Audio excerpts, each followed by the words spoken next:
اعوذ باللہ من الشیطان الرجیم بسم اللہ الرحمن الرحیم قد سمع اللہ قول التي تجادلك في زوجها وتشتكي إلى الله والله يسمع تحاوركما إن الله سميع بصير الذين يظاهرون منكم من نسائهم ما هن أمهاتهم إن أمهاتهم إلا اللائي ولدنهم فإنهم ليقولون منكرا من القول وزورا فإن الله لعفو غفور والذين يظاهرون من نسائهم ثم يعودون لما قالوا وتحرير رقبة من قبل أن يتماسا ذلكم توعظون به والله بما تعملون خبير فمن لم يجد فصيام شهرين متتابعين من قبل أن يتماسا ومن لم يستطع فإطعام 60 مسكينا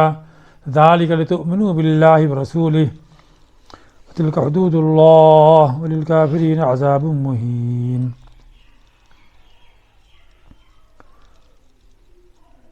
إن الذين يحادون الله ورسوله كبتوا كما كبت الذين من قبلهم وقد أنزلنا آيات بينات وللكافرين عذاب مهين يوم يبعثهم الله جميعا فينبئهم بما عملوا أحصاه الله ونسوه والله على كل شيء شهيد صدق اللہ العظیم۔ ساتھیوں، میں نے آپ کے سامنے سورہ المجادلہ کا پہلا رکوع تلاوت کیا ہے۔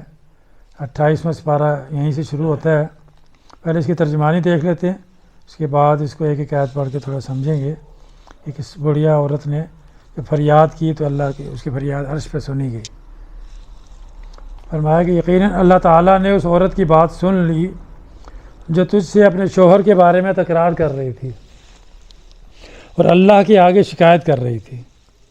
اللہ تعالیٰ تم دونوں کے سوال جواب سن رہا تھا، بے شک اللہ تعالیٰ سننے والا دیکھنے والا۔ فرمایا تم میں سے جو لوگ اپنی بیویوں سے اظہار کرتے ہیں، یعنی انہیں ماں کہہ بیٹھتے ہیں، وہ دراصل ان کی مائیں نہیں بن جاتی، ان کی مائیں تو وہی ہیں جن کے بطن سے وہ پیدا ہوئے۔ یقیناً یہ لوگ ایک نامعقول اور جھوٹی بات کہتے ہیں۔ جو لوگ اپنی بیویوں سے اظہار کریں پھر اپنی کہی ہوئی بات سے رجوع کر لیں تو ان کے ذمے آپس میں ایک دوسرے کو ہاتھ لگانے سے پہلے ایک غلام آزاد کرنا ہے۔ اس کے ذریعے تم نصیحت کیے جاتے ہو اور اللہ تعالیٰ تمہارے اعمال سے باخبر ہے۔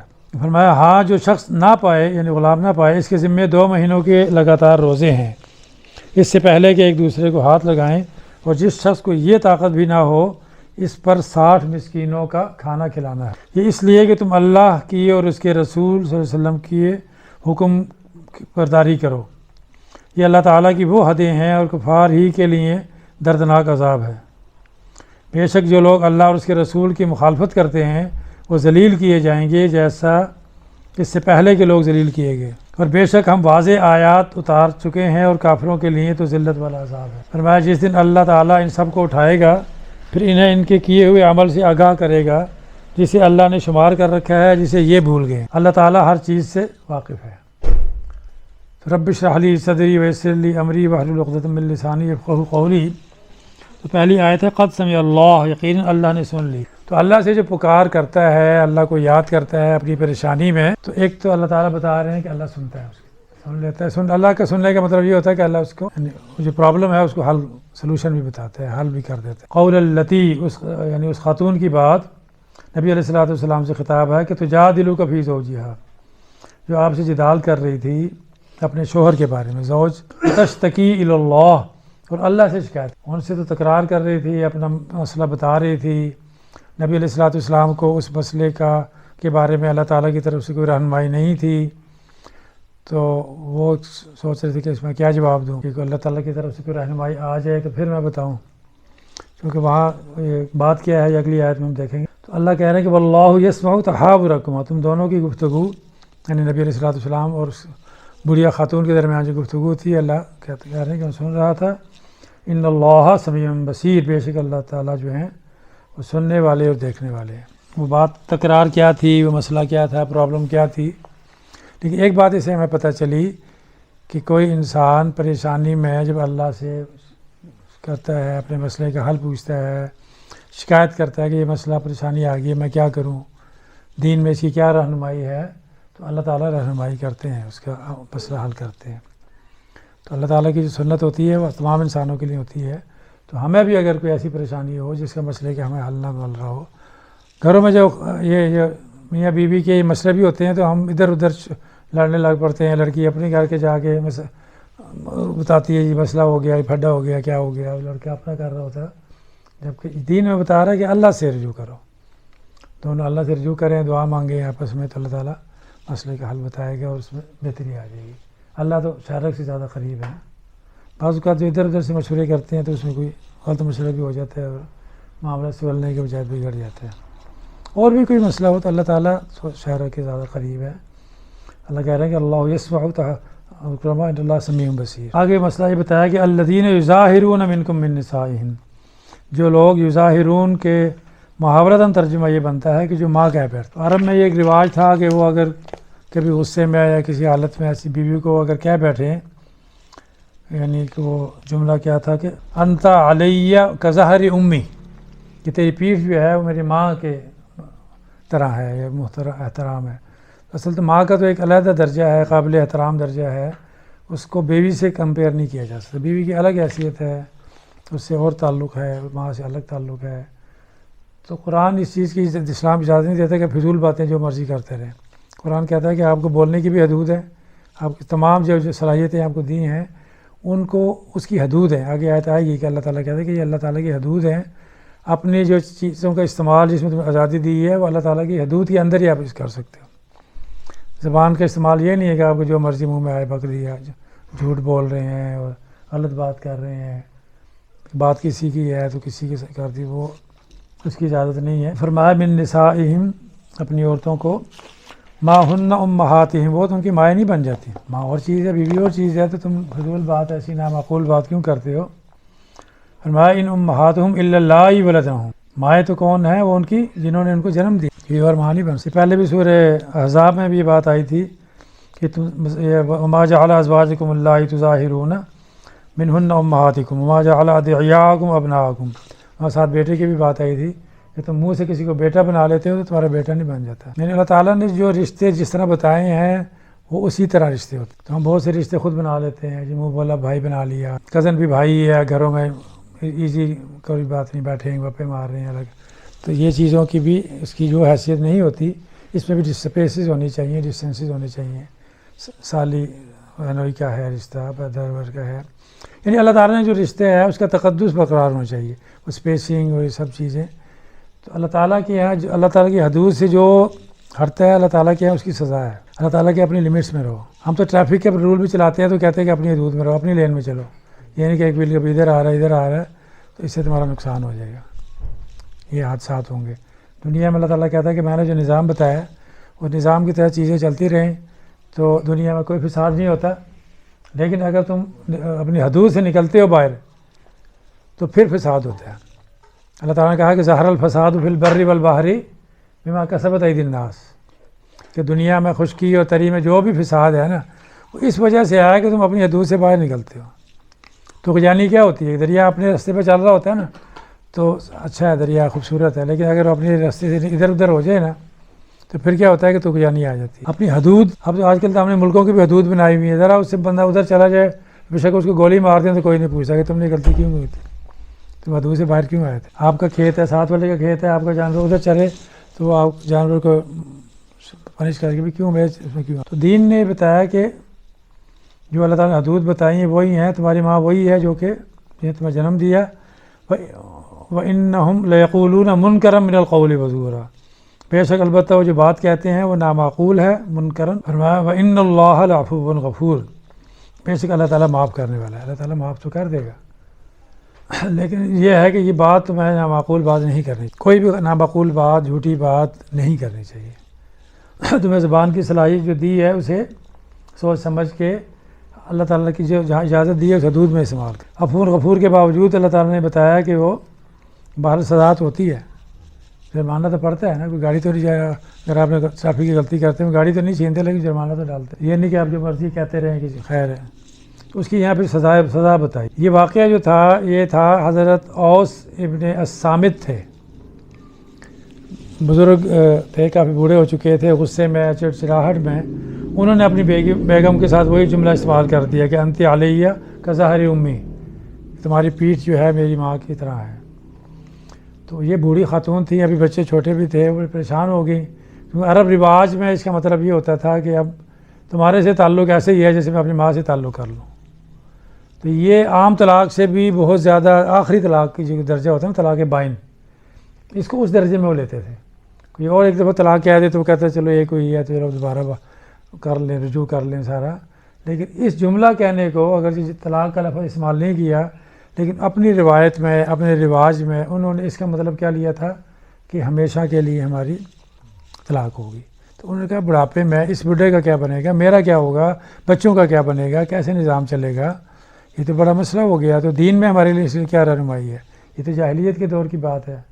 تو اس حوالے سے وہ نبی علیہ السلام کے پاس آئی، نبی علیہ السلام کو اس حوالے سے نہیں پتہ تھا، تو انہوں نے کوئی رہنمائی نہیں کی، تو وہ گلہ کر رہی تھی، تو اللہ تو ظاہر ہے سن رہا ہے، تو عرش پہ اس کی بات سنی، اس کی فریاد اللہ نے عرش پہ سنی، اور اسی طرح وہی بھیجی اللہ نے۔ یہ جو ہے سارے آیات جو ہیں وہی ہے، یہ آیات اس کو نازل ہوئیں۔ فرمایا والذین یظاہرون من نسائہم ثم یعودون لما قالوا، یعنی پھر وہ دوبارہ رجوع کرنا چاہیں اپنے قول سے تو کیا کریں، فتحریر رقبۃ، فتحریر کا مطلب وہ آزاد کریں، رقبہ غلام۔ تو پھر سزا کیا بتائی، یہ نہیں ہے، ایک تو یہ مسئلے کو حل کیا کہ اس سے طلاق نہیں، ماں تمہاری ماں ہی رہتی ہے اور یہ بیوی بیوی رہتی ہے، تمہارے جو الٹے جھوٹا جملہ بولنے سے، نامعقول بات کرنے سے، ایک تو اس رسم کو ختم کیا۔ لیکن اس کا مطلب یہ بھی نہیں ہے کہ تم الٹے سیدھے جملے جہاں بیٹھے جو مرضی۔ پھر اللہ تعالیٰ نے سزائیں بھی ایسی رکھیں جو کہ آپ کی اپنی فلاح و بہبود کی تھی۔ یہ غلامی کا آپ کو پتہ اس وقت بڑا وہ تھا، رواج تھا، اور اسلام اس رواج کو ختم کر رہا ہے۔ تو اللہ تعالیٰ نے اس کے لیے تو مختلف لوگوں کو اپریشیٹ کرایا گیا کہ آپ یہ کریں، کوئی غلطی ہے تو آپ غلام آزاد کریں تو آپ کو یہ اس کا کفارہ ہو جائے گا۔ غلام آزاد کرنے کی بہت زیادہ اس کو، تو ایسے ایسے لوگوں نے اس کو اتنا وہ آزاد کرنا شروع کیا کہ یہ رسم جو تھی رواج ہی ختم ہو گیا غلامی کا نا، آہستہ آہستہ۔ تو پہلی تو اس کو یہی کیا کہ اس طرح چلو وہ غلطی کرے گا، غلام آزاد کرنا ہے تو آسان کام تو نہیں ہوتا، اپنا بھی غلام ہے تو خدمت مفت میں کر رہا ہے وہ، تو چھوڑنا پڑے، یا خرید کے تو اچھے خاصے پیسے لگتے ہیں۔ تو بندے کا احساس تو ہوگا کہ آئندہ میں غلط جملہ بولتے ہوئے من قبل یہ تماس سے، یعنی غلام آزاد کرے اس کو مس کرنے سے پہلے، چھونے سے پہلے۔ فرمایا ذالکم توعظون بہ، یعنی یہ اللہ تعالیٰ کی نصیحت ہے، اللہ بما تعملون خبیر، اور اللہ تعالیٰ تمہارے عملوں سے باخبر ہے۔ آیت کے آخر میں جو آیت آتی ہے نا، اس آیت کا پوری تعلق سے تعلق ہوتا ہے، یعنی یہ ہے کہ بعض اوقات کو یہ سمجھے کہ میں نے تو اکیلے میں بات کی ہے، کسی کو پتہ نہیں ہے، چلو پھر صلح کر لیتے ہیں، پھر رجوع کر لیتے ہیں، پھر مس کر لیتے ہیں۔ تو اللہ کہہ رہا ہے کہ مجھے تمہارے عملوں کی خبر ہے، میں نے اب یہ سزا بتا دی ہے، تو تم یہ نہ سمجھو کہ چلو جی خیر ہے، کسی نے سنا ہی نہیں ہے نا آپس میں، چلو پھر خیر ہے اللہ معاف کرے گا۔ اللہ نے کہا نہیں، میں نے سزا بنائی ہے، وہ تم نے کرنی ہے، پھر بھی اللہ تمہارے عملوں سے۔ جو آیت کے آخر میں اس کو غور کرنا چاہیے کہ پیچھے جو بات چل رہی تھی اس کی طرف ہے کہ تم اسے گڑبڑ کرو گے تو یہ نہ سمجھنا کہ مجھے نہیں پتہ چلے گا، مجھے ساری خبر ہے۔ پھر اگر یہ ہے کہ ظاہر ہر ایک کی اتنی استطاعت نہیں ہوتی کہ وہ اتنے اس کے پاس غلام ہو، یا اتنے پیسے ہوں کہ وہ غلام خرید کے کر سکے، تو اس کے لیے کیا دوسرے اصل میں یہ جو خرابیاں ہوتی ہیں، یہ اللہ تعالیٰ سے تعلق کمزور ہوتا ہے، تقویٰ کی کمی ہوتی ہے، تب یہ انسان ایسی حرکتیں کرتا ہے، جو مرضی منہ میں بھونک دیا بھگ دیا۔ تو اس کے لیے اللہ تعالیٰ نے دوسری سزا یہ بتائی کہ وَمَن لَّمْ يَجِدْ فَصِيَامُ شَهْرَيْنِ مُتَتَابِعَيْنِ مِن قَبْلِ أَن يَتَمَاسَّا، پھر وہ 60 روزے رکھے متواتر، یعنی اگر 30 رکھ کے بیچ میں بریک کر لی تو وہ 0 ہو گئے، پھر 1 سے شروع ہو جاؤ۔ یہ اتنا آسان کام نہیں۔ تو ایک صاحب انہوں نے کہا جی اب یہ کرو، انہوں نے کہا جی میرے پاس تو پیسے نہیں ہے غلام کے، انہوں نے کہا 60 روزے رکھو، انہوں نے کہا جی میں تو ایک روزے سے میں بھی غلطیاں ہو جاتی ہیں، مشکل سے کنٹرول کرتا ہوں، 60 میرے سے نہیں ہوتے۔ تو پھر اگلی جو سزا بتائی گئی من لم یستطع فاطعام 60 مسکین، جب پہلی جو سزا تھی وہ بھی بیسیکلی یہی تھی کہ اس میں تقویٰ پیدا ہو جائے۔ روزے کا مقصد یہ ہوتا ہے کہ اس سے انسان میں اب حدود میں رہنا، کھانا کھا بھی سکتے ہو، منع ہے تو نہیں کھا رہے، اور بھی جو باتیں منع ہیں وہ سب چیزیں اجازت بھی ہوتی ہیں، تو انسان میں صبر کا اور تقوی کا پیدا ہوتا ہے نا۔ روزے کا فوائد یہ بھی بتایا تھا نا، کما کتب علی الذین من قبلکم لعلکم تتقون، کتب علیکم الصیام جب بتایا تھا کہ روزے کا مقصد یہ ہے کہ تاکہ آپ میں تقویٰ آ جائے، اللہ کی طرف رجوع بڑھ جائے۔ جب اللہ سے تعلق بڑھے گا تو پھر آپ سوچ سمجھ کے بھی بولو گے، اللہ سے تعلق ہوگا، پتہ ہوگا اللہ جو ہے ہمارے اعمال سے باخبر ہے، ہم جو بولتے ہیں وہ الفاظ لکھے بھی جا رہے ہوتے ہیں نا، ما یلفظ من قول الا لدیہ رقیب عتید، تو وہ ریکارڈ بھی ہو رہے ہوتے ہیں، تو اس لیے میں احتیاط سے بولوں، احتیاط سے بات کروں، اگر یہ نہ ہو تو پھر وہ 60 مسکینوں کو کھانا کھلا دو۔ تو فرمایا ذالک لتؤمنوا باللہ ورسولہ، تاکہ تم ایمان لاؤ اللہ پر، اس کے رسول۔ ایمان لانا کیا ہوتا ہے؟ رسول پر، اللہ پر، رسول پر، کہ ہم اس کا حکم مانیں گے، اس نے جو حدود ہماری رکھی ہے ہم اسی حدود میں رہیں گے۔ اس نے کہا کہ وہ جملہ بولو جو میں نے جس کی اجازت دی ہے، تو ویسے ہی بولیں گے، وہی عمل کریں گے جو اللہ نے بتایا ہے، جس عمل سے منع کیا وہی کریں گے، یہی ہے نا۔ تو جب بندہ نافرمانی کرتا ہے وہ اس وقت ایمان سے حدود سے نکل جاتا ہے۔ بندہ کہتا ہے میں اللہ رسول ایمان لاتا ہوں، تو وہ اللہ رسول کی اطاعت کرتا ہے۔ جب وہ جس وقت 1 سیکنڈ کے لیے بھی اطاعت نہیں کرتا، وہ 1 سیکنڈ کے لیے ایمان سے نکل جاتا ہے۔ یہ بھی کہتا ہے ہر آیت کے آخر میں جو لفظ آتا ہے اس آیت سے تعلق، یعنی یہ ہے کہ جب آپ حدود سے نکلتے ہیں، 1 سیکنڈ کے لیے نکلیں، 1 منٹ کے لیے نکلیں، 5 منٹ کے لیے آپ نافرمانی کر رہے ہیں، تو اس 5 منٹ میں آپ مسلمان ایمان والے نہیں ہیں۔ ایمان تو یہ تھا کہ فرمانبرداری ہے، تو آپ جس وقت اللہ تعالیٰ کے حکم کی فرمانبرداری نہیں کر رہے ہوتے، وہ کام کر رہے ہوتے ہیں جس کی اللہ تعالیٰ نے منع کیا ہے، تو اس وقت آپ ایمان سے نکل جائیں۔ ایمان کہتے ہیں گھٹتا بڑھتا بھی رہتا ہے، نکل بھی جاتے ہیں، پھر دوبارہ ایمان میں بھی آ جاتے ہیں۔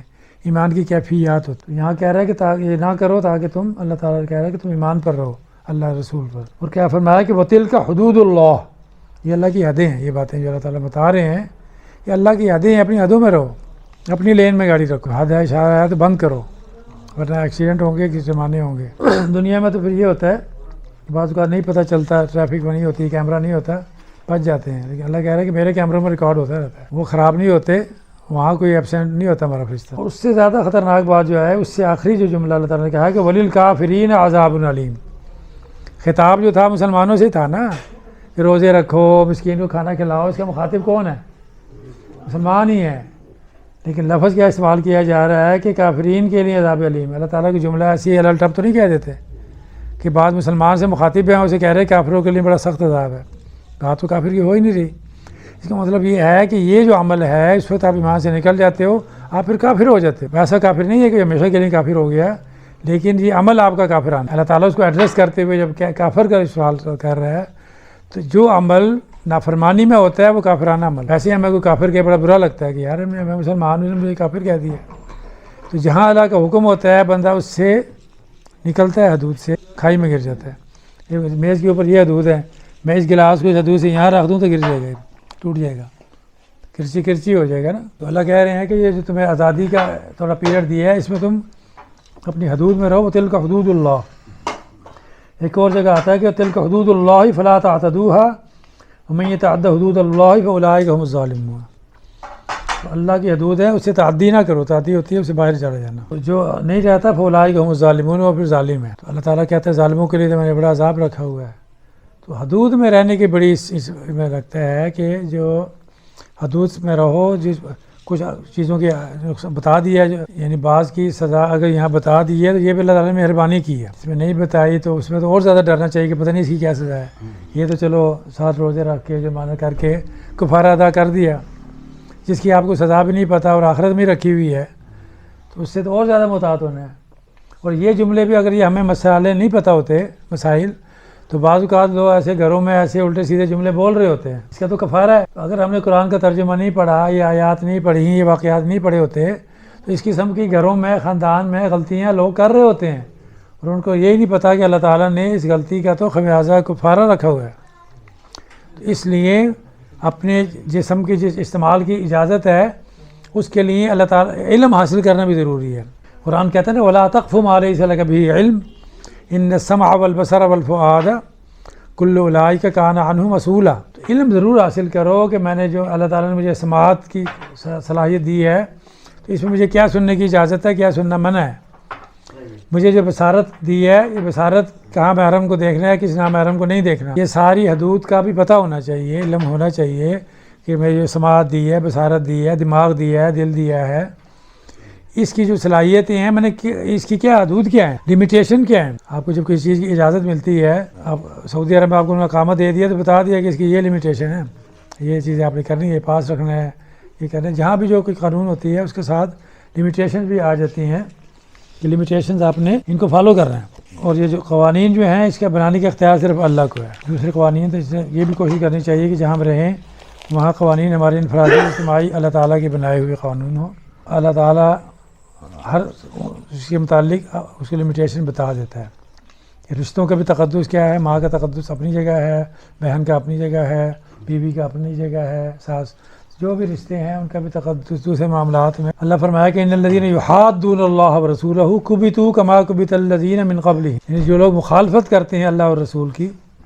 یعنی حدود سے نکلنا اللہ اور رسول کی مخالفت ہے, تو اس کے بارے میں اللہ تعالیٰ نے کہا کہ کبتوا, وہ ذلیل کیے جائیں گے. اللہ جب اس کو کہے ذلیل کیے جانا تو وہ بندہ دنیا میں بھی ذلیل ہوتا ہے اور آخرت میں بھی ذلیل ہوتا ہے. مسلمان اس وقت دنیا میں ذلیل ہو رہے ہیں. اللہ تعالیٰ نے کہا کما کبت الذین من قبلہم, جیسا کہ اس سے پہلے لوگوں کو ذلیل کیا گیا. ان کے متعلق قصص الانبیاء, قصص کہانی میں ملتا ہے ہمیں جو قرآن میں قصائص ہیں کہ کیا لوگوں نے کیا حرکتیں کی تو کیا سزائیں ملی. قوم لوط والے اپنی حدود میں نہیں رہتے تھے, جو انہوں سے کہا تھا کہ جو اپنے بیویوں سے رکھو تعلق وہ دوسروں سے کر لیتے تھے. یہ حدود سے نکلنا ہوتا ہے. کوئی بھی مثال لیں حدود سے نکلنے کی, اس کے بارے میں اللہ کہہ رہے ہیں کہ ایسے ذلیل کریں گے جیسا کہ پہلے کیا. وقت انزلنا آیات بینات, اور ہم نے نازل کر دی ہیں آیات بینات, روشن آیتیں واضح بتا دی ہیں. اچھا یہاں پھر وہی الفاظ آگے وللکافرین عذاب مہین, کافروں کے لیے بڑا ذلیل کرنے والا عذاب ہے.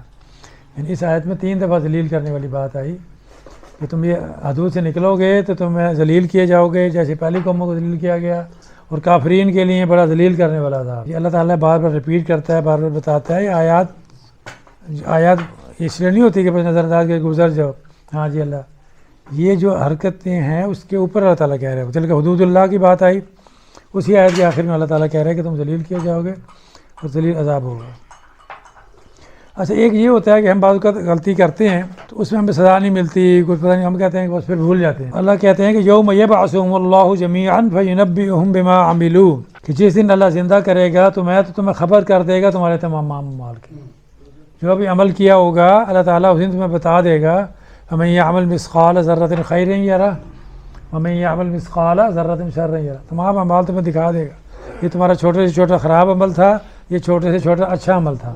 تم بھول جاتے ہو. اللہ کہتا ہے کہ احصاہ اللہ ونسوہ, اللہ نے گن کے رکھا ہوا ہے, تم بھول گئے. اللہ کہہ رہے ہیں کہ یہ بھول جاتے ہیں لیکن میں نے ساری چیزیں گن کے رکھی. اللہ تو کہتا ہے کہ میں نے اپنی ایک ایک مخلوق کو گن کے رکھا ہے, میں آخر میں ایک ایک بندے کو کھڑے کر کے اس سے سوال پوچھوں گا, ایک ایک بندے سے اکیلے اکیلے نا. لقد احصاہم وعدہم عدا, کہ میں نے گن کے رکھا ہے. فکلہم آتیہ یوم القیامت فردا, اور ہر بندہ اکیلا اکیلا میرے سامنے حاضر ہوگا, اکیلا اکیلا. یہ نہیں کہے گا سب لوگ یہ کر رہے تھے, میری جماعت یہ کر رہی تھی, میں تو فلانے فرقے سے تھا, وہ سارے یہی کر رہے تھے, انہوں نے یہی بتایا تھا کہ ہمارے اس میں میں تو فلانے اس میں تھا. کہ قرآن نے حدود بتائی ہیں, اس حدود پہ تم تھے کہ نہیں تھے, اللہ نے سارا ریکارڈ تمہارے سامنے رکھا ہے. تم کیا کر رہے تھے؟ تمہیں جب میری ہدایات تھی تم نے وہ تو پڑھی نہیں, تم نے تو ادھر ادھر سے ہدایت لے کے چل لی. معاف ہو جائے, سب ساری معاف ہو جائیں گی, کچھ نہیں ہوگا, یہ ہو جائے گا. بہت ساری چیزوں سے ہم سے ریلیکس ہو جاتے ہیں نا, ایسے ہو جائے گا, ایسے ہو جائے گا. تو جو وہی ہوگا جو اللہ نے قرآن میں بتایا ہے, وہ کنفرم ہے. نبی علیہ الصلوۃ والسلام جو ہمیں بتایا ہم تک, اللہ فرمایا کہ واللہ علی کل شیء شہید, اللہ ہر چیز کا گواہ, اللہ کی گواہی کافی ہے. اگرچہ گواہیاں اور بھی ہوں گی, زمین بھی گواہی دے رہی ہوگی, ان کے نکیر نے بھی لکھا ہوگا, کرامن کاتبین, کیا کیا گواہی ہوں گی, ہمارے گلے میں بھی ایک لٹکا ہوگا, اعضاء بھی گواہی دے رہے ہوں گے. اس سے باوجود اللہ تعالیٰ کی گواہی کافی ہے. آج کا سبق یہی ہے کہ ہمارے اللہ تعالیٰ نے, ہم دیکھیں گے اللہ تعالیٰ نے ہماری کیا حدود بتائی ہیں. جو اللہ تعالیٰ کے احکامات کہاں سے پتہ چلتے ہیں, اس قرآن سے پتہ چلتا. تو ابھی اگر ہم نے 28ویں سپارے تک ترجمہ نہ پڑھا ہوتا تو یہ جو حدود بتائی تھیں یہ ہمیں نہ, اگر ہم غلطی کرتے بھی تو ہم کفارہ بھی نہیں کر سکتے تھے. سارا قرآن پڑھنا ہوتا ہے. کچھ ہدایات پہلے سپارے میں مل جاتی ہیں, کچھ 30ویں میں ملتی ہیں. تو ہر ذمہ دار بندے کو پورے قرآن کا ترجمہ غور و فکر کر کے تسلی سے پڑھنا ضروری ہے. ورنہ وہ اللہ تعالیٰ کہہ رہا ہے کہ میں ذلیل عذاب دوں گا, وہ اس رویے کو کفار کا کہہ رہا ہے. 2 دفعہ آیت میں کفار کا لفظ آ گیا, 3-4 دفعہ ذلیل کرنے کا لفظ آ گیا, عذاب مہین کا آ گیا, کبتوا کما کبت الذین من قبلہم کا آ گیا. یہ تو صرف ان آیتوں میں آ گیا, اور پتہ نہیں کیا آیات میں کیا کیا آتا ہے. تو یہ چیزیں اتنی لائٹ نہیں ہے کہ ہم بالکل ایزی لے جاتے ہیں. چلو یہ ہم نے تو نماز پڑھتے ہیں, ہم تو یہ کرتے ہیں, اتنے بے شمار لوگوں سے تم اچھے ہیں. اللہ تو کہتا ہے میرے تو کوئی نہیں ہے, تم سارے جنت میں چلے جاؤ, سارے جنت میں چلے جاؤ, مجھے نہیں فرق پڑتا. تو ہم بعض اوقات سوچتے ہیں نا یار چلو میں تو یہ تو کرتا ہوں, باقی تو یہ بھی نہیں کر رہے. پورا اللہ کہتا ہے کہ دین میں پورے کے پورے داخل ہو, جو میرا اللہ کا حکم کوئی چھوٹا نہیں ہوتا، تو اللہ کی ذات بہت بڑی ہے نا، تو اللہ کے جتنے احکامات ہیں وہ ہمیں پتہ ہونے چاہیے اور کوشش کرنی چاہیے اس کے اوپر عمل کیا جائے، اور استغفار کو ہر وقت اپنا شعار بنانا چاہیے۔ اللہ تعالیٰ ہمیں عمل کی توفیق عطا فرمائے۔ وآخر دعوانا ان الحمد للہ رب العالمین۔